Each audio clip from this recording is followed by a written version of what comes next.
आज हम उस राज्य की बात करेंगे जिसका नाम पड़ा 5 नदियों से, चीनाब, झेलम, सतलज, रावी, ब्यास, जो मिलकर बनाती हैं पंजाब। लेकिन भारत के पंजाब वाले हिस्से में हमें 3 प्रमुख नदियां ही दिखती हैं, रावी, सतलज और ब्यास।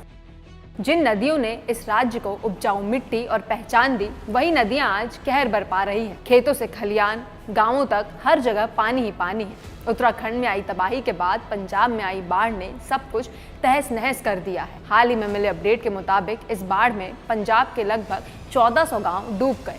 किसानों के 3 लाख एकड़ खेत पानी में डूब गए और 3.5 लाख लोग इस बाढ़ से प्रभावित हुए हैं। दशकों की सबसे भीषण बाढ़ ने घर बहा दिए, फसलें बर्बाद कर दी और मवेशियों के ठौर ठिकाने भी तबाह कर दिए।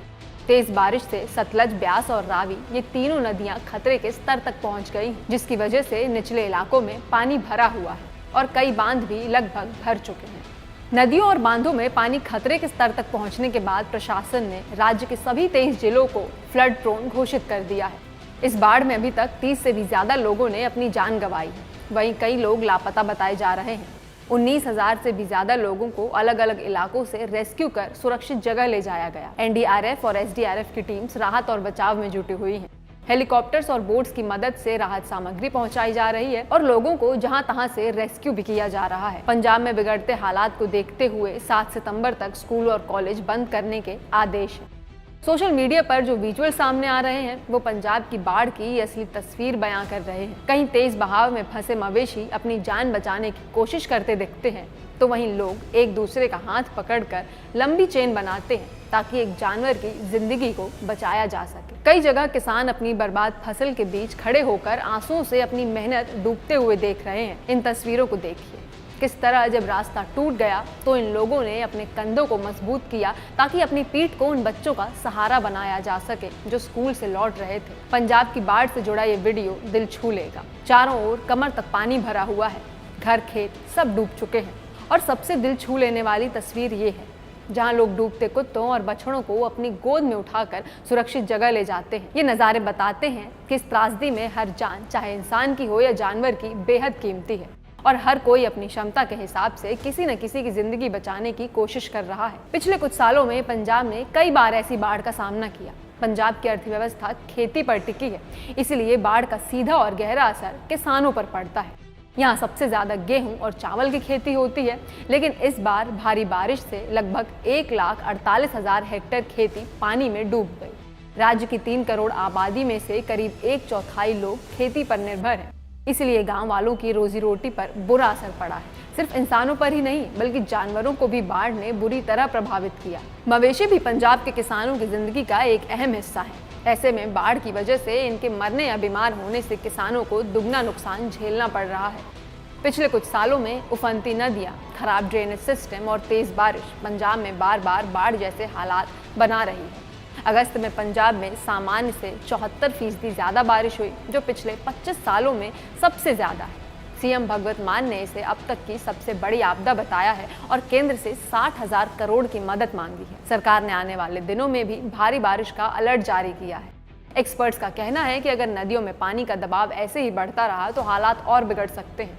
वहीं किसानों ने फसल खराब होने पर तुरंत मुआवजे की मांग की है। किसानों का कहना है कि बाढ़ से उनकी फसलें बर्बाद हो रही हैं, इसीलिए उन्हें तुरंत मुआवजा चाहिए, वरना खरीफ की फसलें जो हमारे देश की अनाज की जरूरतों को पूरा करती है उस पर बुरा असर पड़ेगा। यानी बाढ़ से होने वाले नुकसान से सीधे सीधे अनाज की कमी हो सकती है। और ऐसा हम इसलिए कह रहे हैं क्योंकि देश में गेहूं के कुल उत्पादन में 46% और 31% चावल पंजाब से आता है। अब बात कर लेते हैं कि पंजाब में बार बार बाढ़ जैसे हालात आखिर क्यों बन रहे हैं और एक्सपर्ट्स इस पर क्या राय रखते हैं। विशेषज्ञों के मुताबिक नदियों पर जरूरत से ज्यादा निर्भरता इसका एक कारण। पंजाब की जमीन से कई नदियां होकर गुजरती हैं, जैसे सतलज, ब्यास, रावी और बारिश पर निर्भर घग्गर नदी।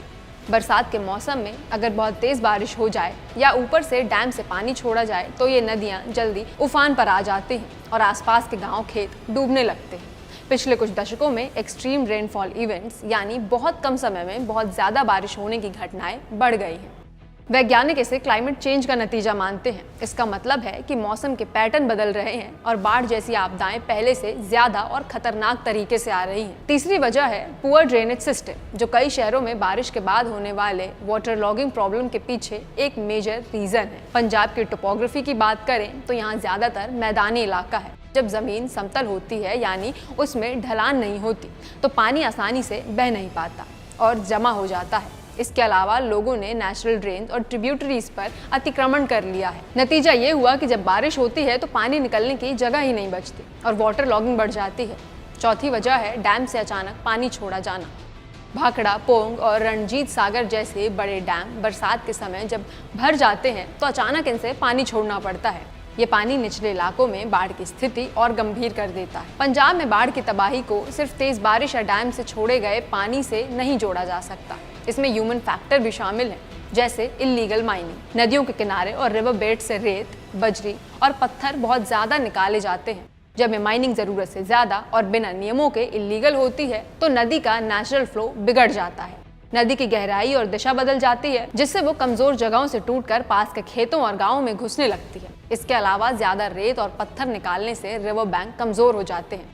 बारिश या डैम से छोड़े गए पानी का दबाव पड़ते ही ये किनारे टूट जाते हैं और तेज बारिश के बाद बाढ़ जैसे हालात बन जाते हैं। नदी के किनारे और बाढ़ वाले इलाकों पर लोग घर और इमारतें बना लेते हैं। इससे नदियों को पानी फैलाने की जगह नहीं मिलती और बस्तियों में पानी घुस जाता है।